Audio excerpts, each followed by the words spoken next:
Hey, friends. My next guest is a guy named Tim Riegel. He's a local to Lamar and a Lamar man through and through. He's a creative inventor and designer, holds 4 patents. He's the owner of this little place right here in Ozark. So, anyway, you're really going to enjoy getting to know this innovative man, and I really appreciate you watching. We're cleared for takeoff.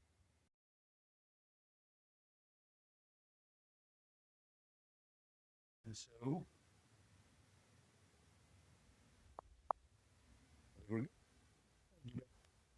Looks.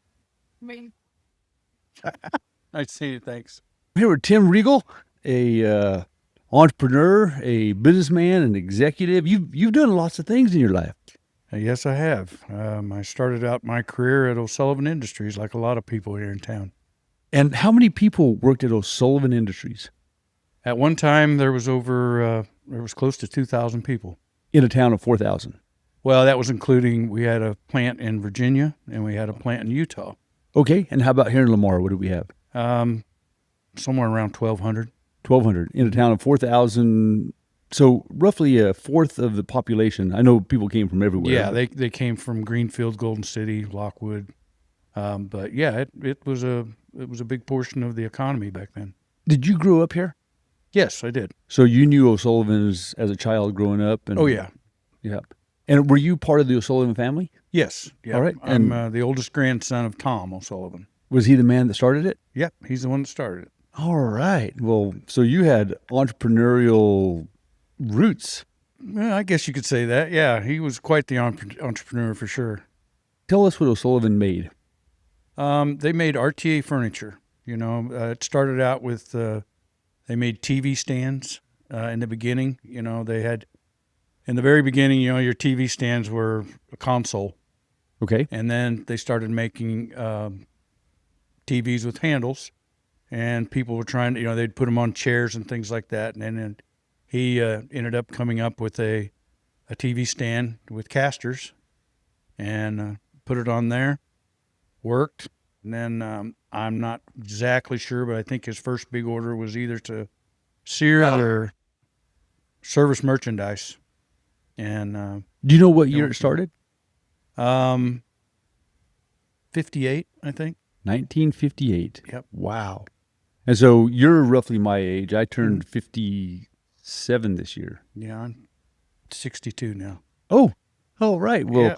so you look younger than me. So, I don't know about that.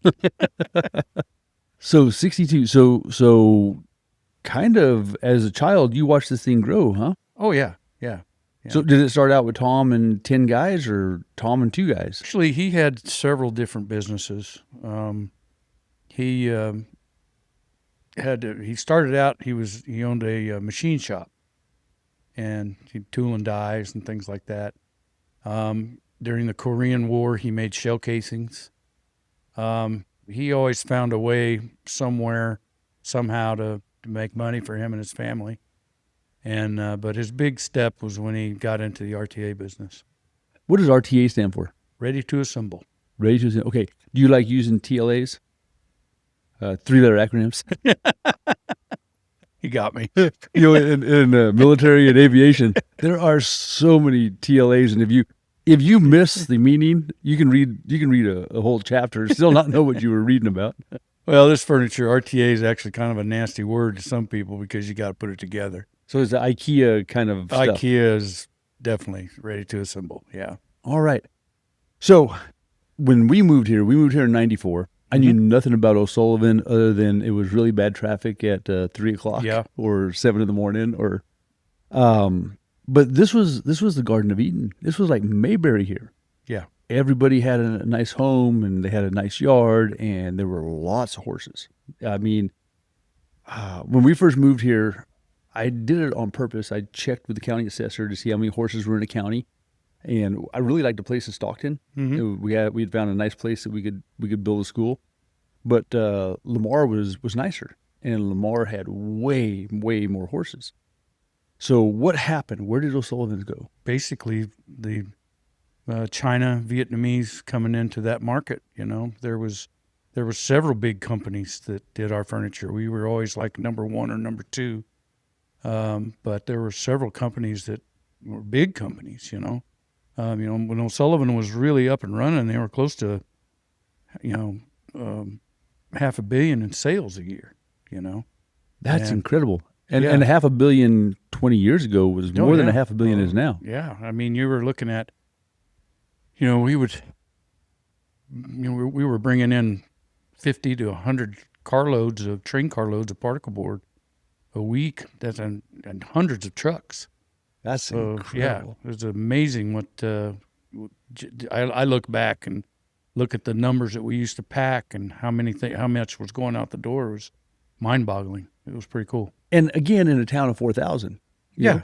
It's just, it was such a deal. And what was your position when it finally, did you get to president or vice president or No, I was a director of engineering. direct? Okay. Mhm. Did you go to college?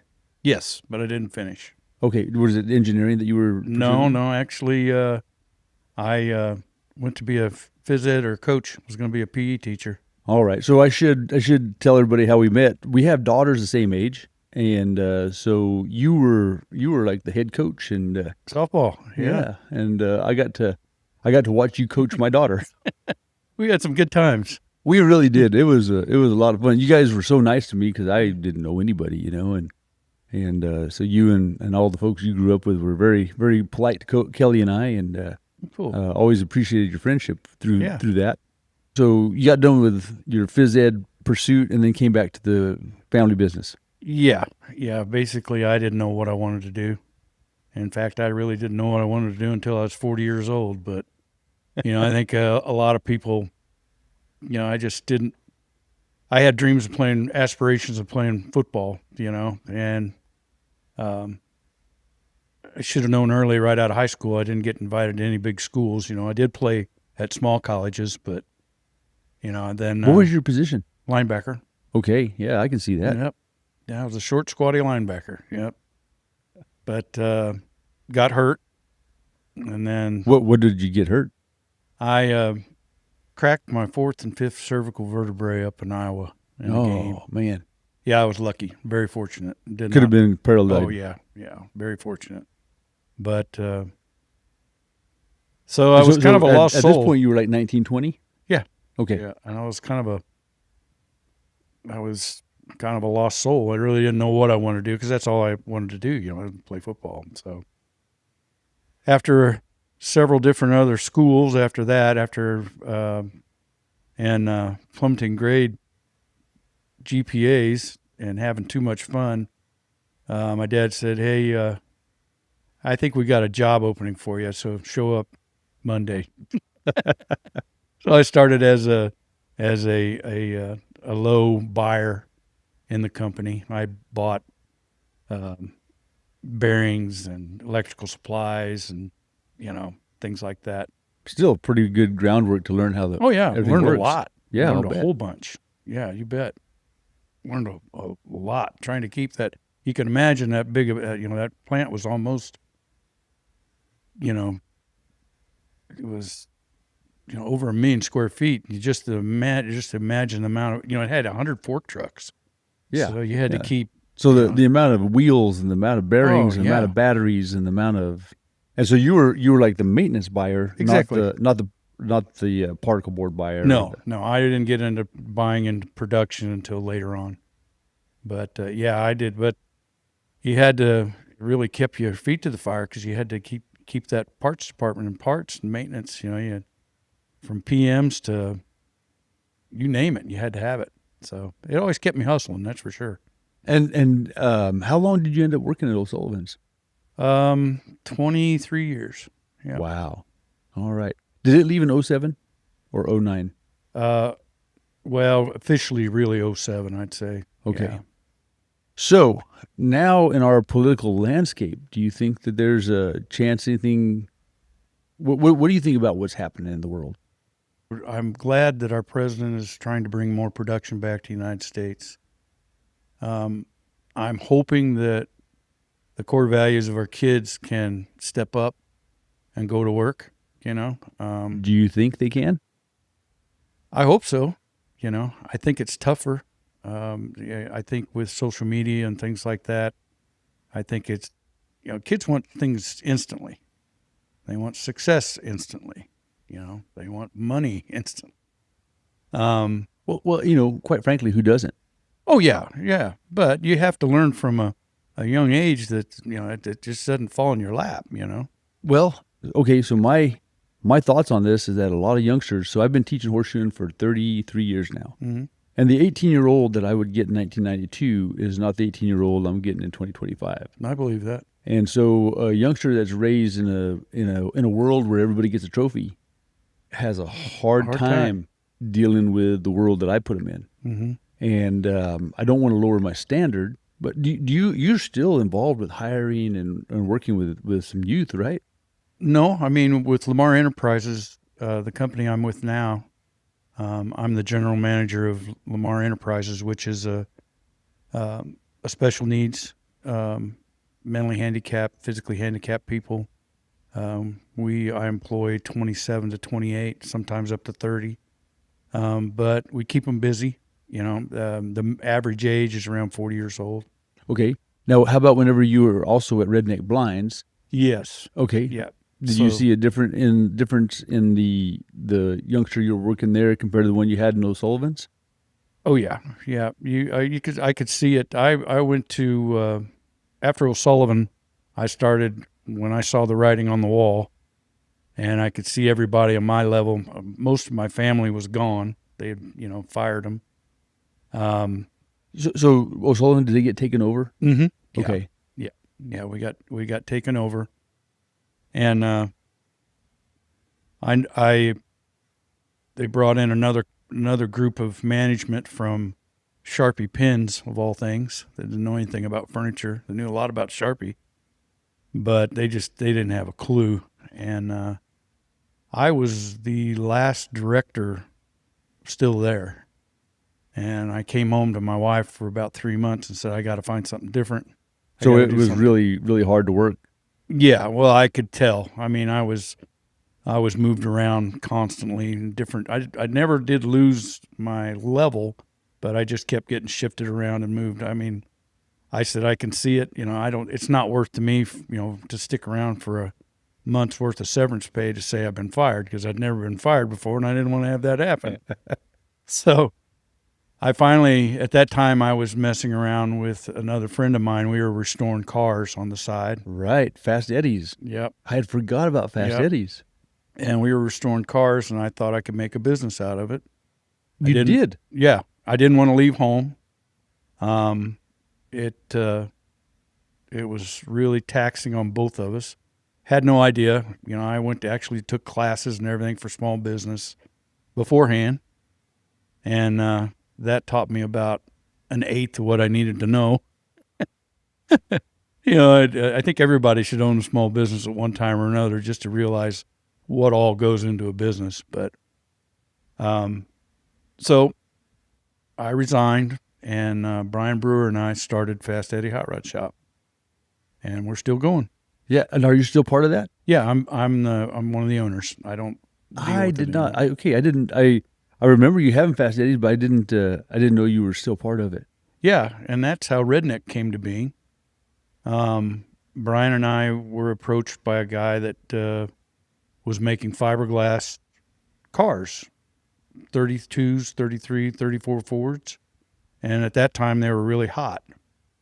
And with both of us came from O'Sullivan with manufacturing backgrounds, we thought, well, we could make a go of this, and we ended up buying Redneck street rods. Okay. All right. Yeah. So, And was that the building across from Tractors? Yes. Okay. All right. Yep. That was the building across from Tractors. And that by the first year we did pretty good. The second year was the 08-09 crash. Yeah. Everybody suffered. Oh yeah. And our demographics, our main customers were, baby boomers, 65 to 75 years old. This is something they wanted. They had the funds to do it. And when that all vanished, those customers vanished. And our majority shareholder or majority owner of that time, the guy that we borrowed money from, he said, he goes, let's fold the doors. He goes, let's cancel it. And we were heartsick, you know, because at the first year we did pretty good. The second year was just horrendous. But he came back and he said, well, he goes, I want you guys to make, he bought a fiberglass blind. And he said, I want you guys, he goes, we've got all the equipment. See if you can make a fiberglass blind. So I think it took me 60 days to make all the bucks and designs and everything for them. So all the bucks, is that a mold? Yeah, that's a mold. Okay. It's a mold a buck is a mold for a mold.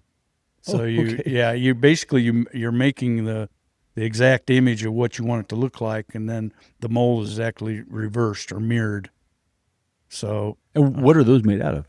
fiberglass. Okay. Yeah, they're tool grade fiberglass. And then you put fiberglass in there, and it makes your product. Right. Yeah. And it doesn't stick to the mold. You use a release agent. Okay. That pulls it off. So we did that, and that's how Redneck Blinds got started. And when I bought one through you, I don't know, 10 years ago.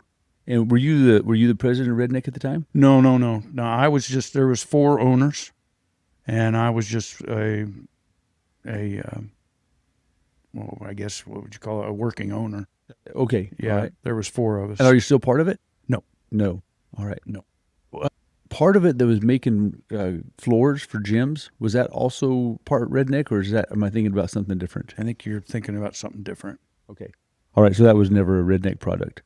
Not that I'm aware of. Okay. All right. Well, you would be aware that. Yeah. I thought that there was that Redneck also had an owner that was selling gym floors around the country. Oh no, yes. I'm sorry. Yes, Danny Little. He is the majority shareholder of Redneck. Now. Yeah, Right. and was then too. Oh, okay. Well, there was 4 of us, but let's just say he had all the toys. Okay. All right. Very All right. smart man. Oh yeah, yeah. And Very smart man. the amount of things that he has going, it's incredible. He's the ultimate entrepreneur. He really is. That man never sleeps. His mind's working all the time. And it's kind of like, I guess I'm the same way in a lot of ways too, but. Do you struggle with insomnia? Yes. You left Redneck how long ago, sir? I left Redneck in 2015. So 10 years. 10 years. And went to Lamar Enterprises right away? No, I went to American Furniture Classics in Webb City. Oh, okay. Okay. I didn't know about them. Yep, and I worked for them until 2018. And do they build RTA furniture? They don't. They were having it done overseas, and we were bringing it in. It's a basically they sell online through Overstock, Wayfair, Amazon, Walmart, Sam's. And is it fiberboard or is it good stuff? It's particle board, and there's some stuff that's actual real wood. Okay. It's a good company. They do source a couple things from the United States. They have a line of cottage style furniture that you see for log cabins, things like that comes out of Oklahoma. And they also do poly furniture, yard furniture. Okay. Yeah, they it's a really neat company. They do a lot of different things. And what did you do for them? I basically was going out trying to find more United States manufacturers. Was that hard? Yes. Have you ever seen the YouTube channel Getting Smarter Every Day or Smarter Every Day? No, I've heard of it, but I haven't. So Cody, Cody's got the machine shop now east of town. Yeah. You know about that? Yeah, I've heard good things about it. Well, thank you. But he likes to watch this guy. And this guy wanted to make a grill scrubber. And so he was going to source, they had chainmail on it and they had, different pieces. And for him to source the pieces from the United States turned into this absolute legacy or not legacy. What's the word? It's an epic adventure, Mhm. but anyway, it's tough. It's tough. And It's very hard. And ultimately he thought he had some chainmail that wasn't made in China. And he ordered it, and it was coming out of India. And he said, this is not China. And then all the boxes got there, and they all had Chinese writing on it. Well, that's kind of part and parcel where Mozart got started. Okay. Well, Yeah. I wanted to get there. So tell us about Mozart, because Yeah. it's incredible. Well, thanks. basically in 2017, I went to school to learn design software, learn how to put my ideas into data form where I could basically draw. Yeah, you give me a So pencil. is this something you wanted to do for a CNC mill? Like yeah, CAD? yeah, exactly. CAD design, things like that. And I went to school to learn SolidWorks, which wasn't that long. We had a seat at Redneck, but we never used it. In fact, when I left, he said, "Here, you can keep it." So I went to school to learn it, and I love it. It's a blast. And it just, anything in my head, I can draw in 3-dimensional and put all the holes and everything where I want it. It was an eye-opening experience for me. I mean, it was a game changer for me. How long was your school? Well, you're constantly working on it, getting better, but really it was like 2 weeks. Okay, But, so like a short cram course. cram course, and then the more you use it, the better off you get, And that's when I was actually at American Furniture Classics when I designed my first outdoor games and created Mozart. And what I wanted to do is I wanted to make something that brought families together, something outdoors, something with some activities. So I invented 3 different games and went out, took some vacation time, went out, did all the sourcing in the United States, found the companies I wanted to make the parts, and then I would bring the parts back and I would pack them and sell them online. Did you consider lawn darts? Actually, one of the games is kind of like lawn darts. Got to be careful though, that's where you get into liability insurance and things like that. Yeah, you kill one kid and it's bound to. It's over. Yeah. So that's where I really enjoyed that part, and even had my family involved. My wife helped me a lot. I had my dad sewing bean bags. Right, because one of them is the cornhole. Yes. Right? Yep. And so you have cornhole. What's the other 2 games? I had don't know. Corncano, Ace Hole Golf, and a game called Kubakel. And I have patents on all 3 of them. But No kidding. yeah, And are they still going? Is that part of it still going? I basically was forced to stop. How so? Who forced you? Well, one of the things that I ran into, which I didn't think about, I thought I tested the games before I even tried to even go out and produce the tooling and get all this stuff done. Of course. I made them out of foam and things like that, and I thought I had a hit, and I started producing them, and the idea was I had an account at Wayfair, I had an account at Overstock, I had an Amazon account, and Now, when you say you have an account, you had a seller's account. seller's account. Okay. Yes, I had a seller's account, and I was finding that I was having to just basically, if I wanted to sell $1,000 worth of product, I had to do $1,000 worth of advertising. Wow. Yeah. And what I didn't think about was that these games are new. So you got to get them out in front of people, and they got to know what they're all about. You can have a fancy box and things like that, but if people don't understand what the game or how it works, you're dead in the water. So it kind of, I wouldn't say broke even over the years, but I was struggling. So the marketing side of it kind of failed. Oh yeah. Okay. Yeah. Miserably. And is it something you want to revive? I think eventually. There's one game one of the games, the Kubakel game. And tell us about Kubakel.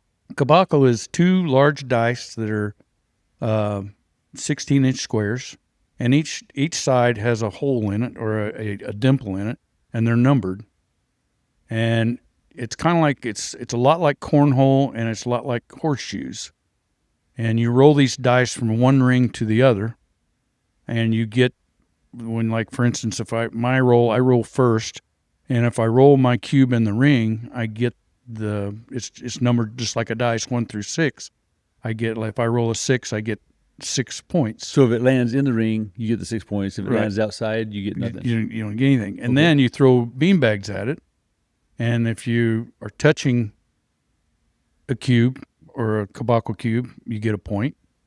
If you land in top of it, that's the hook, you get 4 points. Okay. And there are a lot of similarities between cornhole and Yeah, but horseshoes. still, that could be. It's fun. Yeah, it sounds And fun. there's a lot of defensive strategy. You can, let's say I roll first and I get a 6 in the middle of the ring. Well, the guy rolling second, he has the opportunity to knock me out of the ring. Okay. See, so All it right. gets, there's So, some. and did you invent this game? Yeah. That sounds incredible. Yeah. And so, what does a caboclo game cost? $59. $59. All right. So when we get done with this podcast, if somebody wants to get one, do you still have one you can sell? Oh, yeah, sure. All right. And Mozart's pretty easy to find, but on your website, there's nothing about the games, huh? Yeah, no, there is Mozart USA. The games are still up. Oh, okay. Well, I went to Mozart. Maybe I went to is there more than one Mozart website? No, it's mozartusa.com, and the games are still up, but now it's taking you more towards the Fire pits. Yeah. Yeah, that's mainly what I saw when I went on there. Yep. All right. Well, man, that sounds really cool. But do you have cornhole? Did you make cornhole, or do you have something different than cornhole? I have the Ace Hole, which is a cornhole golf game. Golf game. Okay. Yeah. That one's gone.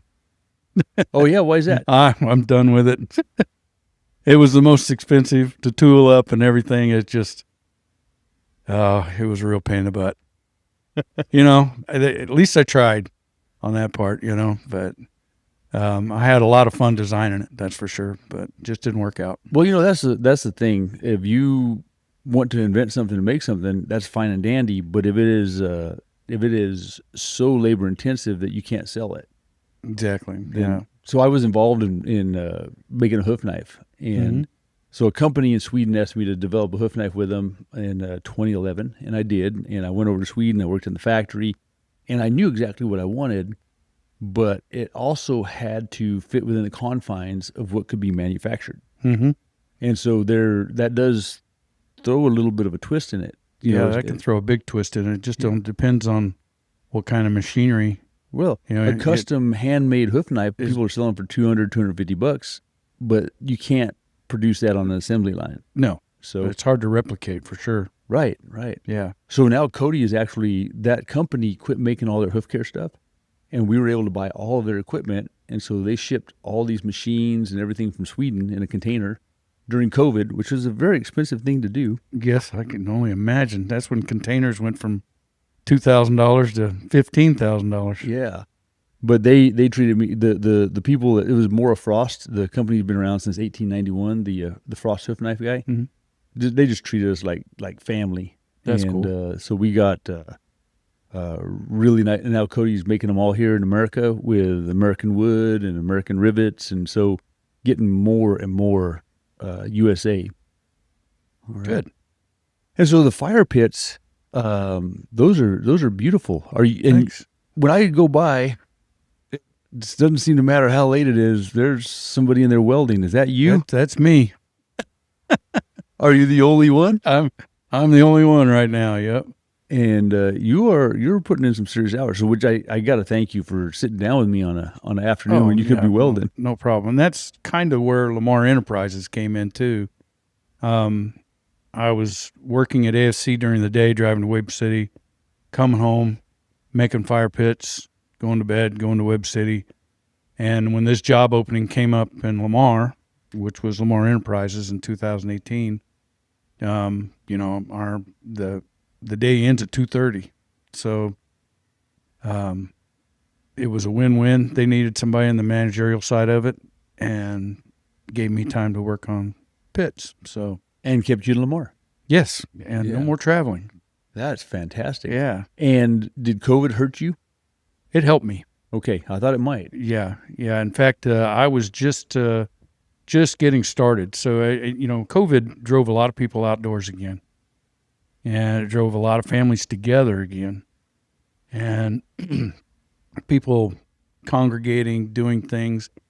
There's a lot of political stuff that I hate about COVID, but I think I think it kind of it was a shot across the bow to families, I think, in some aspect, bringing people back together again. And realizing that outdoors isn't a bad place to be. There's even vitamin D and some other stuff out there. Yeah.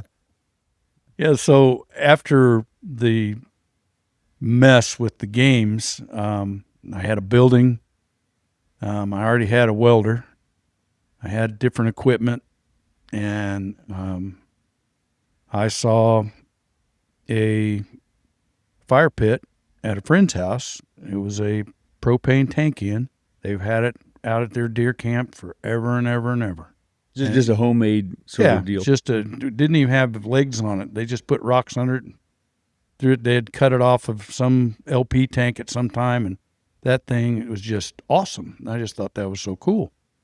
And I came across on Marketplace a guy selling 7 of them.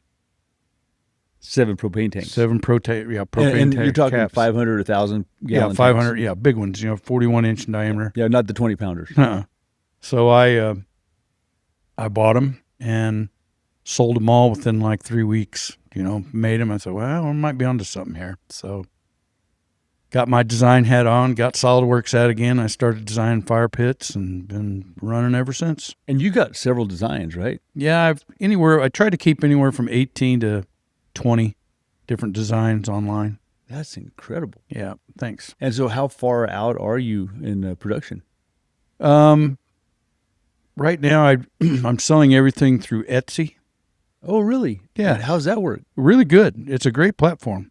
Do they keep a large percentage? Very little. I mean, actually, where when I was with Wayfair or doing something like that, they were getting, even though it's not a big percentage, they were getting anywhere from 25 to 35% of the games. Where with Etsy, and they had control of all the product and positioning and all that stuff. Well, with Etsy, you basically have guidance and your input on everything about your store. You put in what you want. You can take out what you want, and they're usually, by the time it's all said and done, it's around 10 to 12%. Yeah, I sell my textbook sells on Amazon, but they get a big chunk of it. Mm-hmm. And well, in Etsy, these fire pits kind of fit into a niche there. I came upon Etsy when I was looking at sources for American Furniture Classic. That's where I'd find a lot of my sources that we could make and sell globally or through the United States on these different platforms. I'll be dang. And is your website? It's not an Etsy website. No. So if somebody wants to order through Mozark website, they can do that too? Yes, actually, you can go to Mozark USA. You can click on the fire pits, and it'll take you to my Etsy store. Oh, okay. So you still end up buying through Etsy? Yeah. Okay. Yeah, or you can, just look up Mozark Fire Pits on Etsy. I've got a great big store there. So. Wow. Well, I didn't. When I think Etsy, I think Me too. hand sewn. Oh yeah, purses. No, I thought the same thing. I thought, man, I thought it was a bunch of old ladies, right? Yeah, making scarves, quilts, and scarves and doilies. No, right. it's much bigger than that. All right. Yeah, and so, what about manufacturing? Could like American Classics? Could they sell furniture on Etsy? It's more for, I would say, more for the individual, for the guy that's doing it by hand, like you're doing. Yeah. Okay. Yeah, I've just got through designing some different aluminum parts and bases and handles. Actually, the handles are coming out of Golden City Foundry in Golden City, and the bases are coming out of a foundry in Girard, Kansas. Wow. Well, that's pretty cool. Yeah. So, trying to take a little bit of my labor out of it, and also trying to lighten them up. Freight is a huge part of what I do. Freight is expensive. It is crazy. And especially something the size of what you have. Yeah, they average anywhere from 250 to 300 pounds on a pallet. Man. And then you got residential delivery, and then you need a lift gate. It adds up pretty quick. Yeah. Yeah. So you probably have anywhere from $300 to $600 in freight every time. On average, around 320. Yeah. Yeah. We get a lot of horseshoes on a pallet or anvils or stuff like that. So, so do you plan on making this bigger? Yes. Yeah. And do you have trouble finding propane tanks? No. Actually, you can go out on Marketplace and find as many as you want. But I ended up I work with a company out of Ohio and a company out of Texas. And what I do is I get their seconds. I Okay. shouldn't tell all my secrets, but Well, is there somebody else doing this? yeah, there's other people that do it. You want me to strike that? No. You No. sure? Yeah, Okay. they can't make them like me. There you go. Well, and that's the deal. If you're really good at what you do, competition's great. Yeah, no, that's true, and they keep you on your toes. There are a lot of people out there that just throw 3 tube legs on them and call them fire pit. I like to make them more decorative. I put hooks and handles and more rustic looking. And you have like a paint or a powder coating or something, don't you? Because they have quite the look to them. Yeah, some of them are painted in a high heat paint. That was trick finding that. But finally found a paint that'll stick, that'll stay How hot? 1,200 degrees. The paint is good for a wood fire then. Oh yeah. In fact, the heat actually helps them cure to make them harder. A lot of silica in that paint.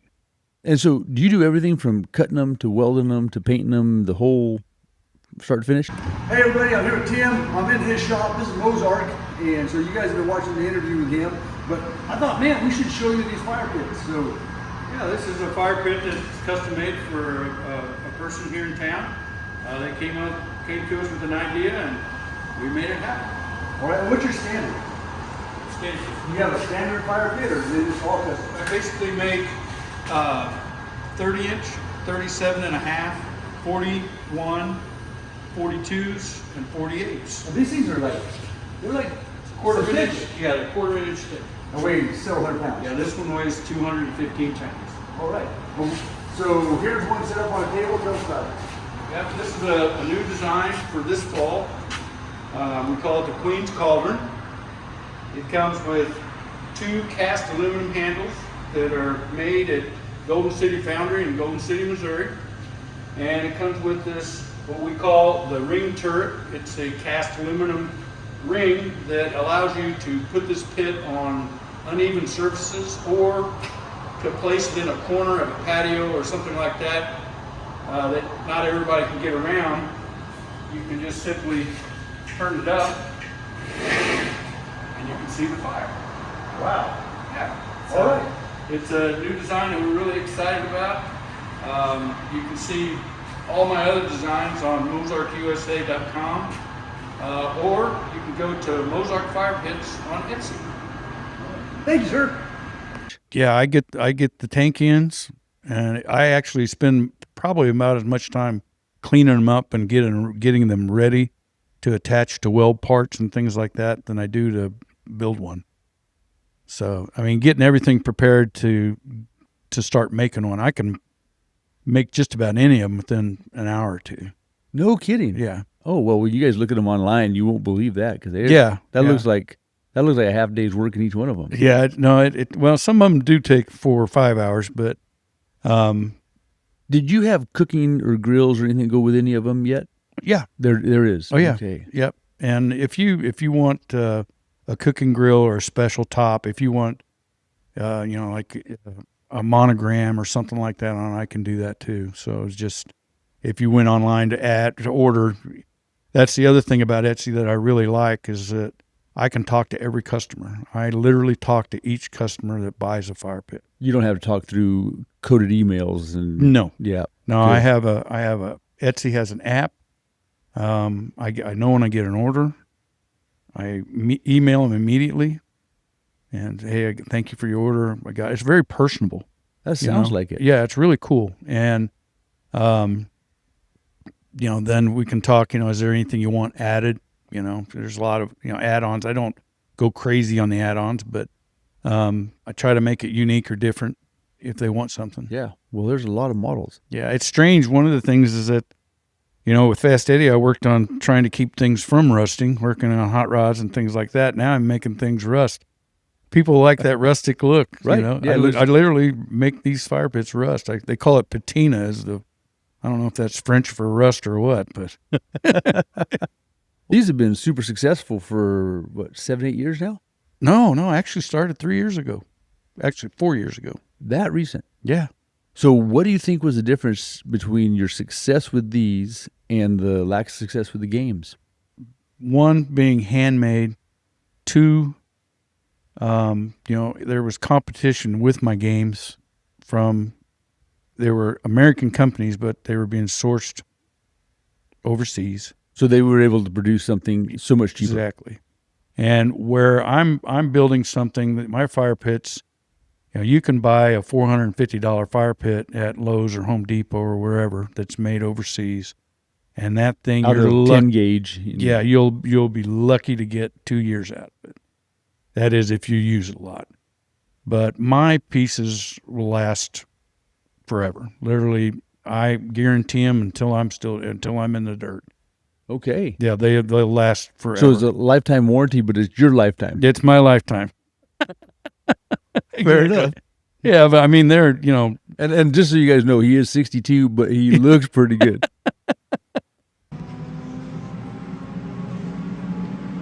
All right, so we're about to catch Tim in action, and he's been welding all day, ladies and gentlemen, and his shirt is still spotless. How do you do it?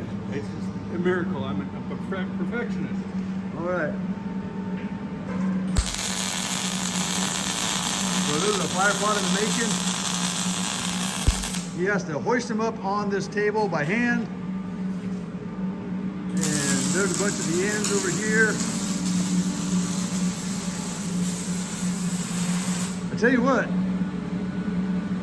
if you were needing a fire pit, you'd be hard pressed to find a nice one. Tim, I can't thank you enough for spending this time with me, and I hope you have all the blessings in the world.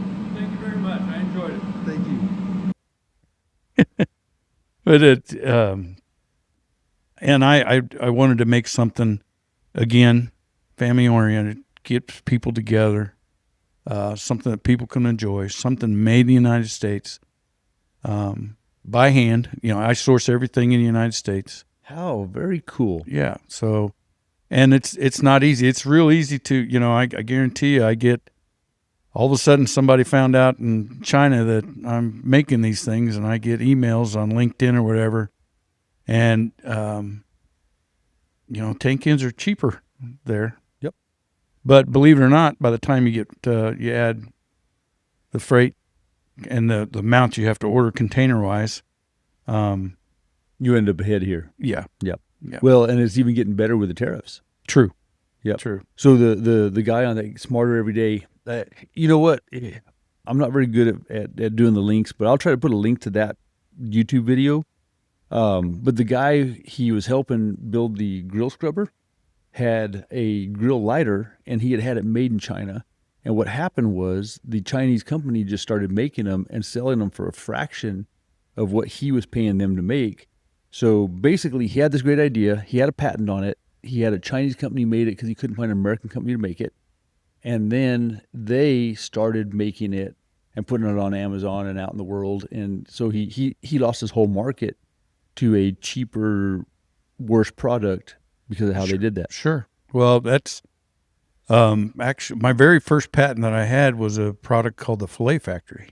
Okay. It was a fish cleaning station, and I sourced it in Kansas, and I had the legs made in St. Louis, and we were selling them. Patented. Spent a lot of money getting this patent. It was actually a utility patent on this fish cleaning station. You see them all over the place. So they now exist, but they're not yours. They're not mine. But I mean, what the man. story is, the moral of the story is, it got knocked off. By knocked off, meaning another company started making it cheaper. Somebody went to China, and I thought, first time I saw it, at one time we were selling it to Cabela's, and we didn't get into Bass Pro. Now they're together, but at that time we were selling the containers to Cabela's. So how did the fillet station work? It was called the Fillet Factory. It was basically a portable fish cleaning station to make fillets. It had a cutting board, had a place for your knife underneath, had a place for your fish, had a place for your fillets, and then there was a trash bag, and everything drained down to that trash bag. You put your fish guts and all that stuff in there. And what was it made out of? The top was made out of plastic, a very thick plastic. It was rotationally molded. Okay. And the legs were out of aluminum. And basically this guy that ended up, he knocked it off. So I went right to my patent attorney and I said, all right, here we go. And he looked at it and came back and said, well, they only changed, they changed 80% of it. So, And they did? no, I'm sorry. They only changed, they kept everything but the fillet bowl area. And I said, well, it's all encompassing in that patent. And he said, no, they're fine. So I was like, you mean I spent all this money on you? So what did it cost you to get a patent? At that time, gosh, that was 2001, I guess, 2000, somewhere in there. Cost me right at $8,000. Man. And Right then on down your the toilet. games, were they similar costs for your games? Yeah, they were similar. Yeah. And how many patents do you hold, Tim? 4. And those 3 games and then the fish station. Yep. No more patents. All right.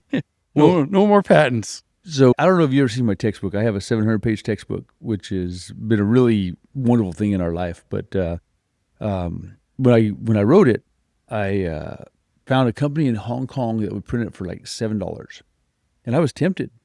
Yeah. But I really, really wanted to print it in the U.S. So I have it printed in Marceline, Missouri, and it costs many times more than $7 because it's 700 pages, 3,500 photos, and it's all color. I mean, it's a textbook. Mm-hmm. But I went to this trade show, and there was a guy from a veterinarian textbook production, and he was looking at my textbook. He said, you printed it in Missouri. I said, yeah. He said, you were really smart. I said, really? Why? He said, well, there's a lot of companies like in China that'll print it, and then they run an extra 3,000 or 4,000 copies, and then they sell them on the international market.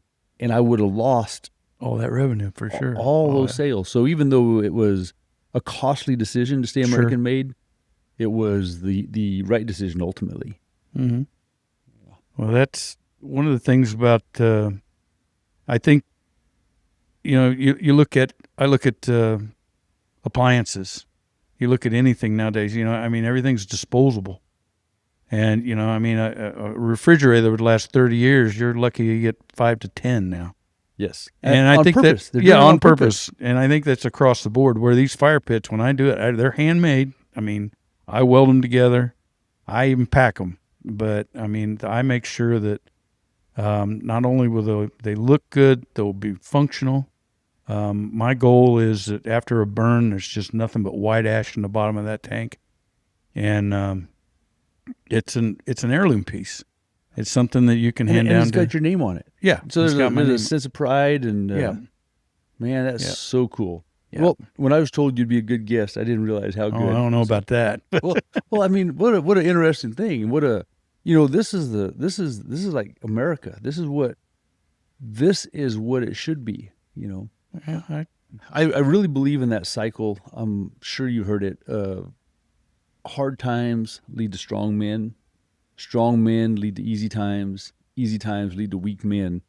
And unfortunately, I believe we're in that weak man era with some of those that are coming up, which the weak men lead to hard times. I agree. Yeah. And but you get a story like this, and it's inspirational. Well, we've been through our ups and downs. A lot of it, if I hadn't loved Lamar so much and Missouri, and we have a ton of family here, I could have very easily taken another path and worked for another furniture company or something like that. But yeah, when O'Sullivan's ended, you could have easily found a spot in South Carolina or something. Yeah. And we went through some hard times. My wife and I, Diane, went back to teaching, and we lost it all and got it back. And, it was, like I said, I think everybody, next time you go you see your plumber or you see anybody that has a business, a local business, appreciate what they do, because they're wearing a lot of different hats. And a lot of times it can be real stressful. Even the ones that seem like they're doing well, there's a lot of work that goes into it. And I learned that. I had a job from 8 to 5 and could go home and not worry about it. Now, with Fast Eddie, I worried about it, but I loved every minute of it, you know. It was in line with your passion. Exactly. Yeah. And that's one of the other things about the fire pits. I absolutely love to weld, love working with metal. This is not just giving you an income; it's fueling some passion as well. Oh yeah, definitely. Yeah. Yeah. My wife kicks me out. You know, she's been really cool about it though. She knows. Well, you know, there's very few men that get where you are that don't have a supportive wife. It's, Very true. It's either you have a supportive wife or you have a very angry life or divorce. Yeah. No, you're exactly right. Well, it definitely keeps me busy. It keeps me, when I was at O'Sullivan, I got up to close to 300 pounds at one time. So, Oh, no kidding. oh yeah, I had more chins than a Chinese phone book. Well, so I did that levitation trick on you. Do you remember that? Oh yeah. I did that to several other people. It's such a good trick. But I remember I don't want to give it away, but it was a strain because you were a little big. And short. It's a lot shorter than you. Yeah, but it's been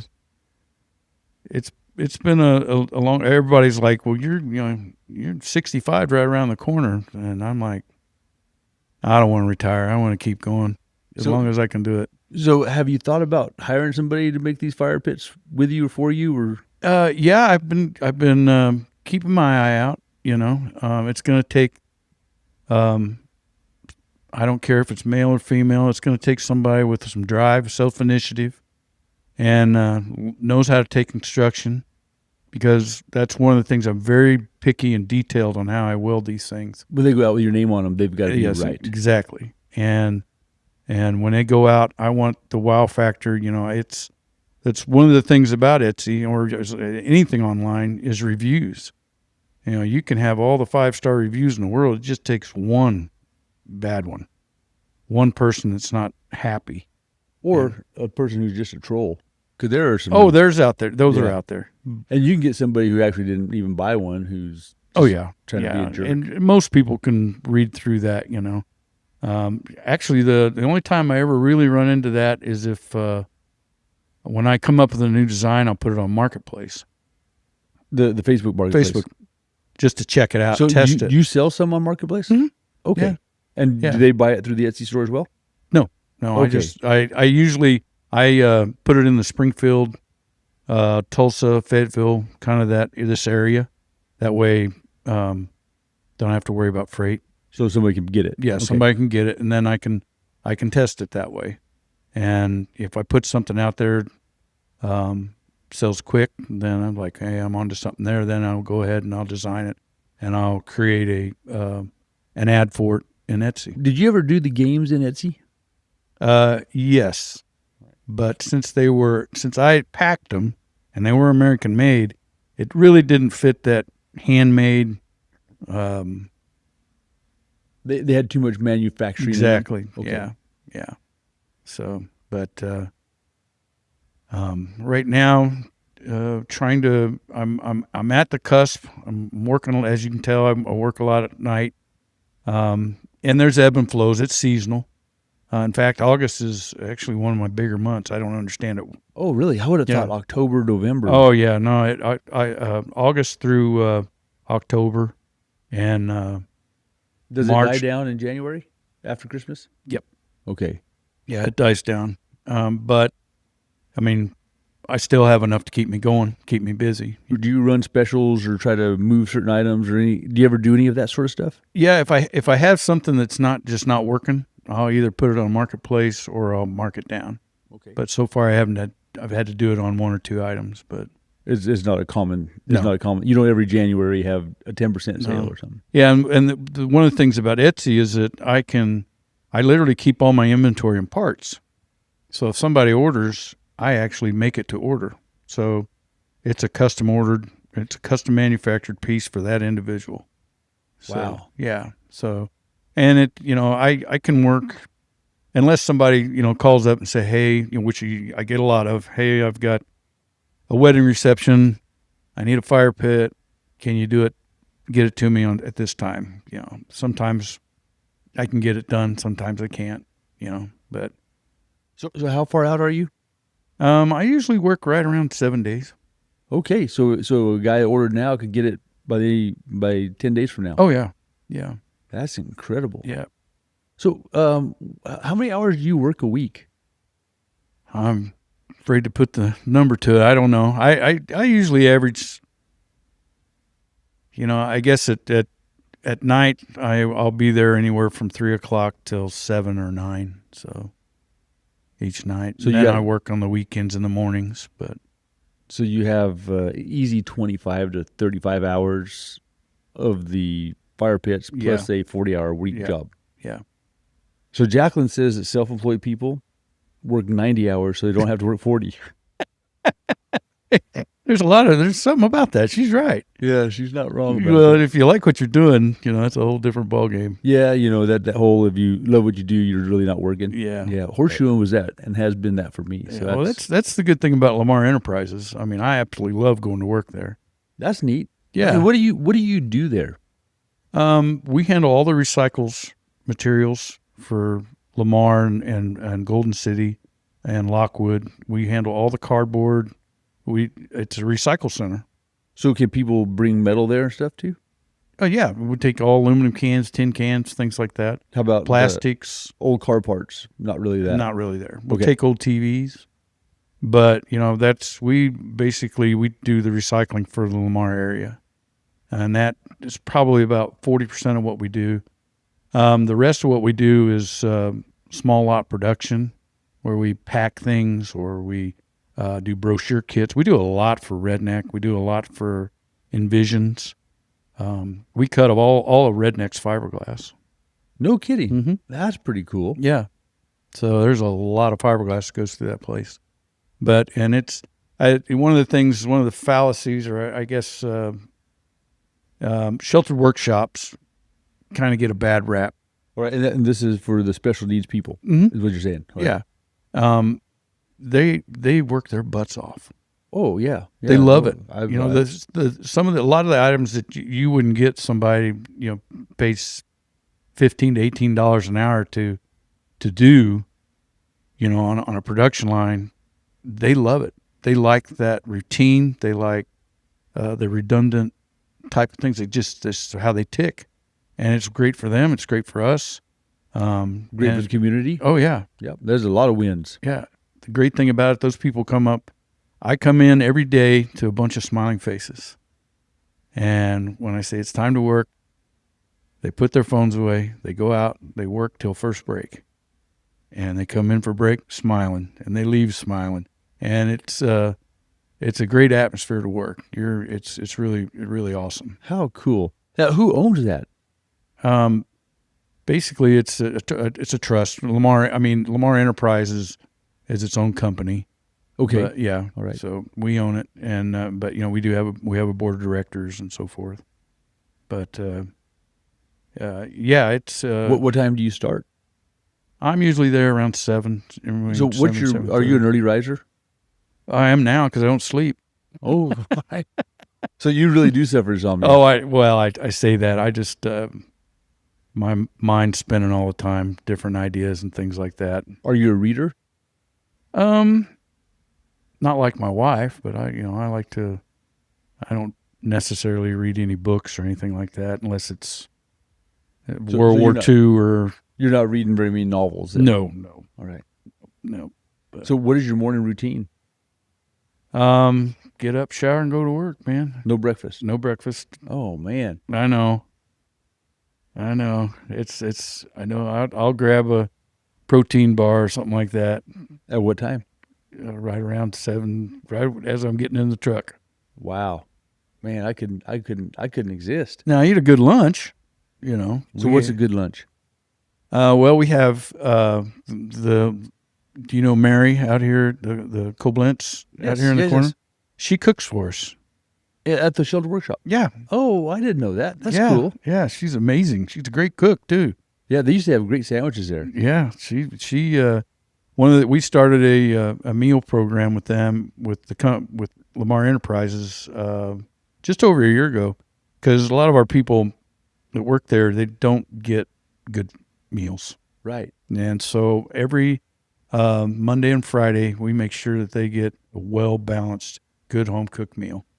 And we cook enough where they can actually take stuff home.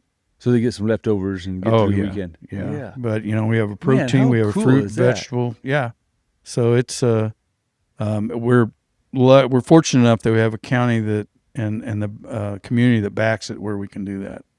Yeah, we had some friends, the Baylesses, their son worked there. His name, Josh Mhm. Bayless? Yeah, he's not there anymore. He's not. Okay. No. Yeah, he loved it, though. Yeah. Yeah. It's they're a small knit community, that's for sure. Yes. Yeah. Yeah. But I think you'd be surprised. Anybody that ever wants to come by and take a tour, I'll take them a tour and show them what we do. And I think they'd be surprised. Very cool. So, what is your advice for a person who wants to be an inventor and an entrepreneur like you? Buckle up. Okay, and by that you mean ups and downs, or ups and downs, and ride on your passion and trust yourself.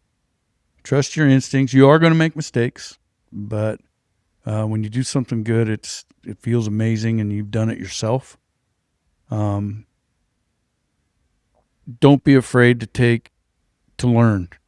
You know, one of the things, you know, I always thought, I didn't take welding in school. I always thought I can't do that. I can't do that. I didn't start welding until I was started working at Fast Eddie, or right before when I started restoring cars. I went to a vocational class, and it wasn't as bad as I thought it was. You know, in fact, I love it. You know, and then it's like with the engineering software, very intimidated by it. I just thought you had to have a bunch of calculus and things and like a that. love for trains. Yeah, you go, well, yeah. Yeah. And then it wasn't as scary as I thought it was. You know, anytime that's the beauty about this country. You can turn around, you can find a source or somewhere, even in your local community, even your library, you can learn things. You can find out. Well, I was thinking that whenever you said that you've lost it all a few times, and you know, there's very few places like America. Kelly and I have been dead broke twice, and I mean so broke that you were eating 2 meals, you were skimping on even some of the necessities because you didn't have the option. But because we're American, we were able to get past that. We were able to survive that and finally flourish. Mm-hmm. And there's some countries where if you get down to zero, your chances of making it past that are tough. Tough, very tough. Yeah, I mean, there was many weeks at Fast Eddie I didn't get a paycheck. I had to make sure payroll was taken care of and things like that. But they're still going strong. So but I think I think the other thing is things just don't happen quickly. I mean, sometimes they do, but I mean, you got to be in for it. You got to grind, and you got to understand it. And that's where the passion comes in. It sure helps with that grind. And but you got to be willing to work, put in the hours, understand it, stay focused. And are the small business classes or marketing classes, are those a necessity? Or I think you can probably find as much online now as you could take the course. You know, that is the deal. YouTube has changed the world, hasn't it? Yeah, it has changed the world, and I also think that you're just diving in. You know, when we started doing deer blinds and doing fiberglass the way we were doing it, all the fiberglass people say you can't do it that way. Why? Well, we didn't know any better, and we why did they say you couldn't? What was no one was doing it that way. You know, you can't put 2 colors of gel coat on a raw part. And we didn't know any better. We were doing it. What works? We don't know how you're doing it. It was nothing secret. We just started doing it.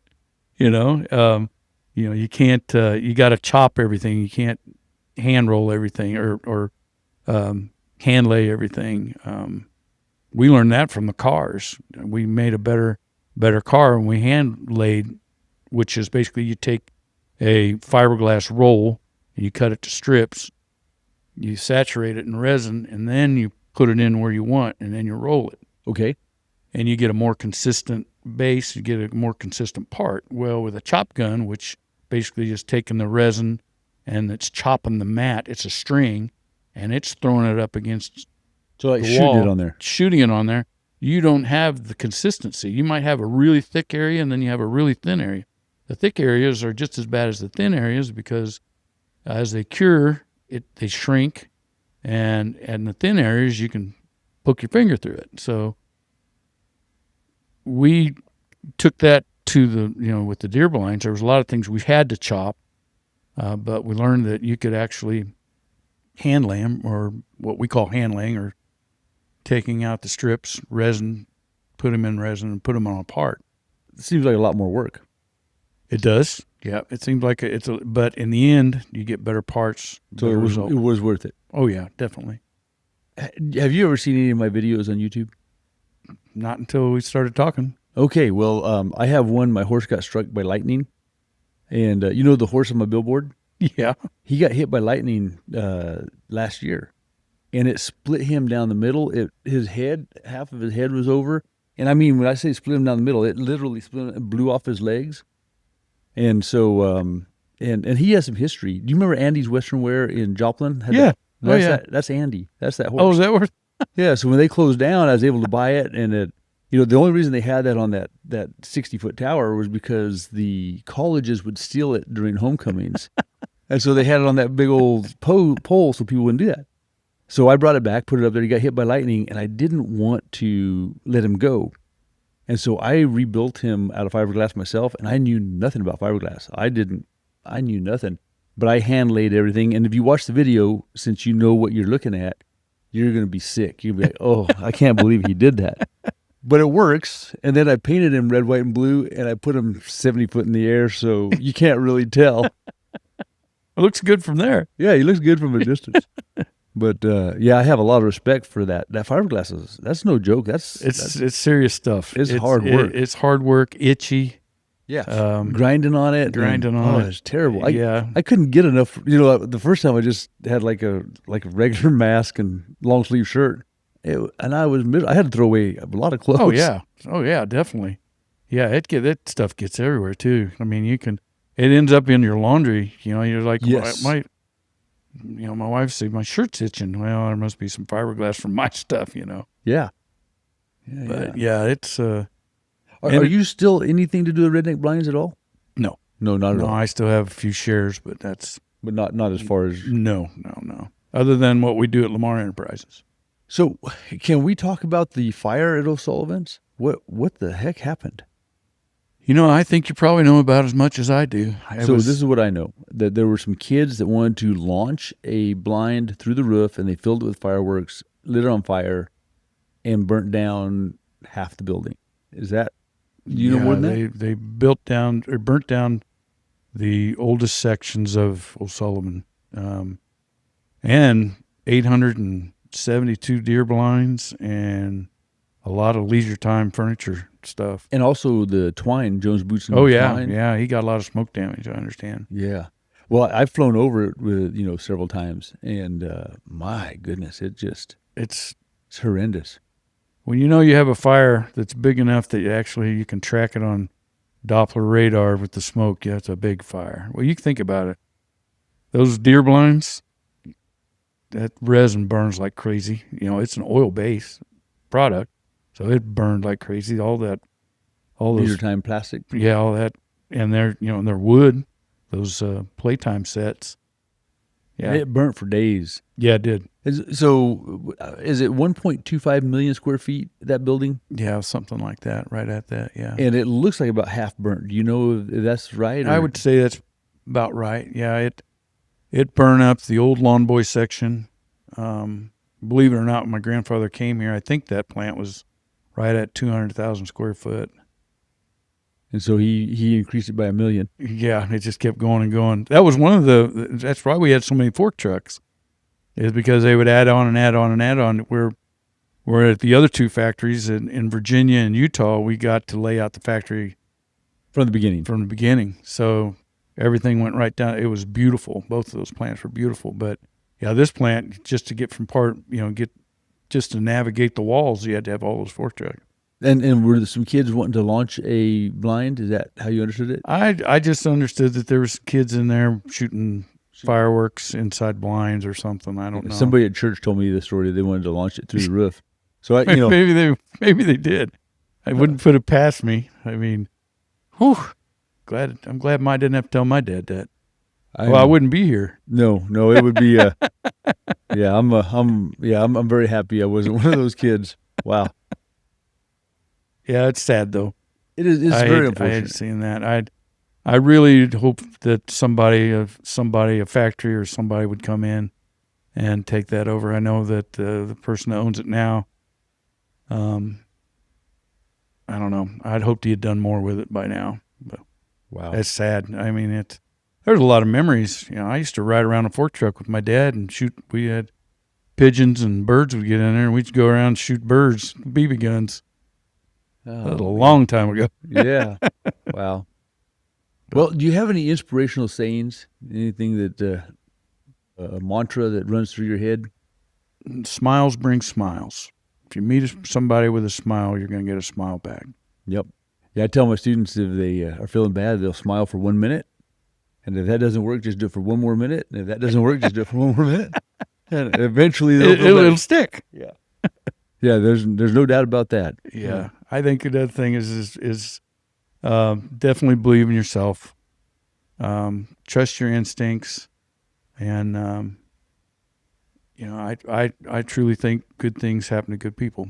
And now when that happens, there's also going to be bad things, but I mean, I think if you work hard at it and you got your mind right and you take care of your family, I think especially in this country, sky's the limit. The sky is the limit. It's still. Yeah. I don't know how much longer it will last, but if you're an American right now in 2025, we still have freedom. Yeah.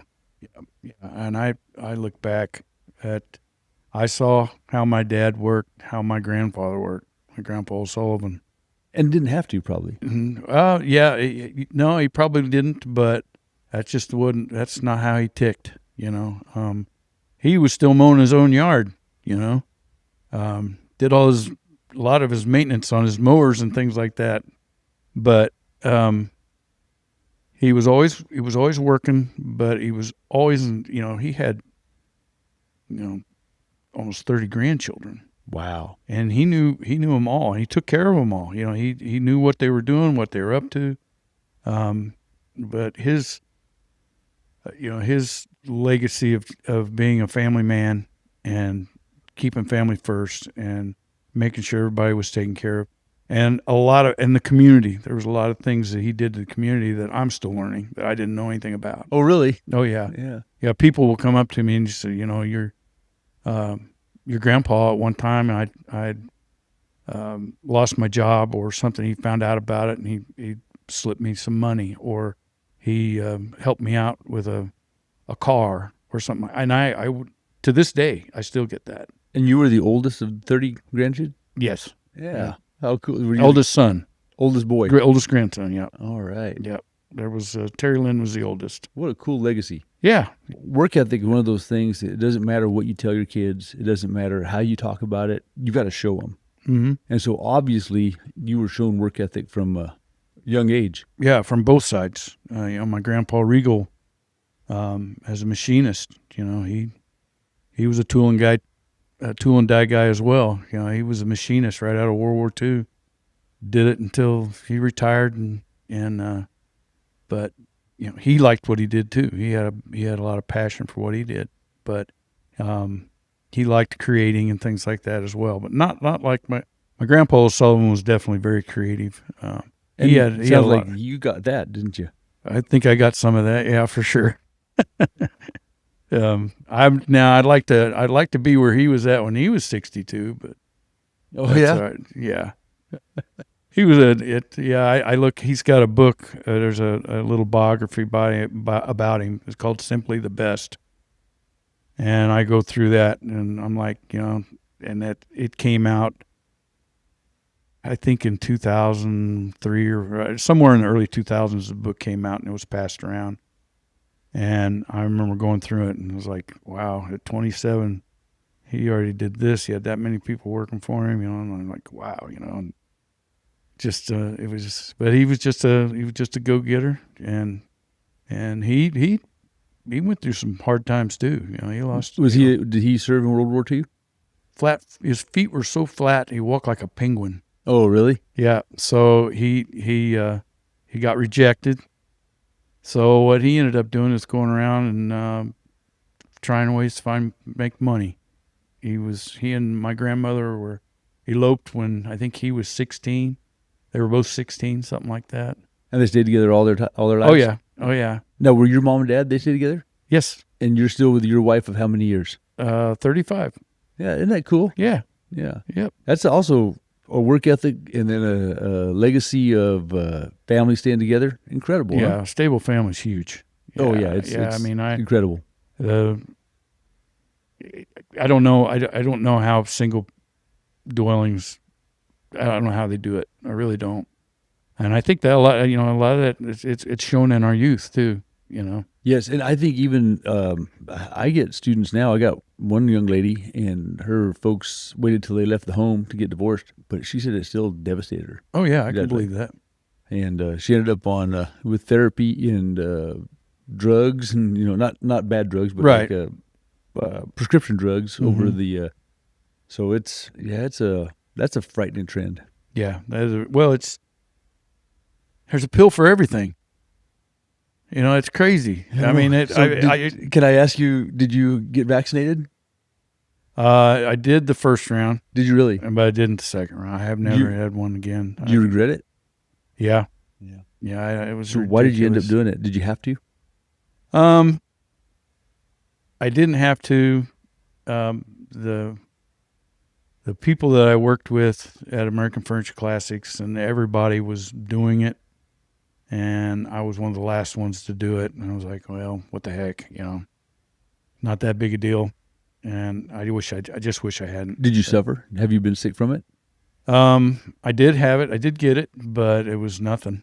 Oh, you mean you got COVID? Yeah, I got. But COVID. you didn't have like a No. reaction to the vaccine. No, Yeah, not that I'm aware of. Yeah.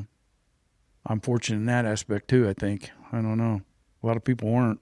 Yeah. So if you read that book that Robert Kennedy wrote the forward in, Cause Unknown, have you seen that? Mm-mm. Where all those young athletes are dying from COVID vaccine. Because of the was it heart issues? Yep. Yeah. Yeah.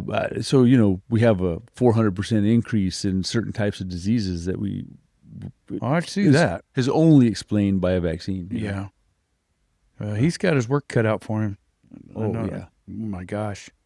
Everybody in the administration that's trying to turn the country around has got their work cut out. Oh for 'em. yeah. Yeah. I mean, I tell you, the Republicans are fighting a major foe. If Trump hadn't won this election, I believe America would have been over. If I think we'd have been in big trouble. we would have been, we'd been like a lot of countries I've been Mm-hmm. to that I wouldn't want to live in. Yeah. Well, what are we going to do after him? Hopefully Vance. I hope so too. Yeah, that's I like him. yeah. like I'm very impressed, and somebody that's got enough guts to stand up for what they believe in and is really trying to put America first. Yeah, I agree with you. I don't see there's just the money in politics and the people that are being able to line their pockets and And how is that unfortunately, how did that all of a sudden become a way to get rich? yeah. It's not just the blue guys or the red guys. No, it's there's both sides. there's Republicans that are doing the insider trading, and they're talking about cleaning that up. And if they clean that up, there's Nancy Pelosi should have a cell. Well, she's there's a guy that has an app on her that you follows her stocks when she trades. Well, you can trade. whatever. Is she worth like 400 million, something silly like that? Yeah, it's something On a crazy. 200,000 a year salary. Yeah, it's something insane. Well, you look at AOC. She had $100,000 when she started, or something like that, or less than that. Maybe it was 10. Now she's worth 20 million. Yeah, it's a Yeah, that's wrong. That's not what you run. That's Right. not what it's about. We're paying your salaries. If you're in it, it's not any different than being an alderman, being the mayor. You do it for civil service. You're not in it to make money. You're doing it for a passion. You're doing it to take care of the American because you people. want to improve the country and the world. Exactly. Yeah. Yeah, no, it's a frightening time. Yeah, it is. It And is. I thought you'd have interesting insights on that also with watching those Sullivans end up going elsewhere. Yeah, I couldn't, we used to, laugh about it because electronics all went there first, And then all of a sudden you start seeing these pieces of furniture coming from China, and I've been there. I've been there and toured factories and been to Vietnam, and it's a whole different And way. unfortunately, we've lost the people that can do the work here, because not only do we send our technology over there, now they've had to train their local people. So for you to find American-made stuff, it just keeps getting harder and harder and harder. Very hard. Well, look at pharmaceuticals. Holy cow! I don't know enough about them. What are they all There's made over medicines? Yeah, I mean, 80% of the stuff that people need. there? I don't trust them anyway. So. No, I know. Yeah. It's but for diabetes and things like that. I know. There's certain something you might have to take. You got to take, but Now, do you do anything for health, like workout or cold plunge or any of that stuff? I did lift for quite a while, but after I started doing the fire pits and doing enough lifting and running around there, on my feet keeps me. You work out enough. Yeah. Have you ever done a cold plunge? No, I have. Now I have jumped in a swimming pool that had ice on it before, but Do you that's know- a whole do you know- nother story. Do you know about the Gary Brecka cold plunge and all that? Do you know much about that? I've seen people doing it. I'm not sure exactly what it's supposed to do, but Oh my gosh. If you start it, the first 5 days will suck. And you'll be like, oh man, I don't want to do it. No, I'm not going to do it. And then you get to like week 2, 3, and 4, and it's not so bad. And then from week 5 on, you're looking forward to it. really, was it just stimulate you, or what's Yeah, it just well, supposed to? I think it's cold shock protein is what they call it. But you turn on your brown adipose fat, and it starts burning a lot of your bad fat. So brown adipose fat is good fat. Mm-hmm. And so once it starts cranking up, then it burns up your bad fat. But not only that, it gives you it gives you a charge. And so there's an endorphin rush like you'd get from drug use. Really, But you have to. it has to be ice though. It can't be a cold No. shower or anything like that. Well, a or- cold shower right now it only gets like 60 something degrees. Yeah. So I get in. I like it to be at 37 degrees, and I usually get in 4 minutes to 8 minutes every morning. I used to do it in college. When we had Right, a football injuries. player. Yeah, with we would. Yeah, Would you get the in whole the body? whirlpool? Oh yeah, did it make Yeah. you feel good when you got out? yeah. But I didn't do it enough to where it got to where you were liking it like that. I was ready to get out of there. If you look at Joe Rogan's stuff with Gary Brecka, or Gary Brecka's got the superhuman or the ultimate human, No, I need to. or the UFC guy Dana White. Oh yeah. Have you seen his transformation? No. Oh man! So just I need to check it out. Spend a few minutes googling that because he was about to die, and then he came up with. He ended up meeting Gary Brecka. Gary Brecka is this biohacker guy, and he's a really smart man, or he's got a big vocabulary anyway. and he'll convince you to start doing a cold plunge. And man, it's been. So what do? Do you got a trough that you bought, or what? I have a cold plunge tub with a chiller on it. Really? Yeah. Does it actually have ice, or you No, just chills no, that it water goes to 37 degrees. Okay.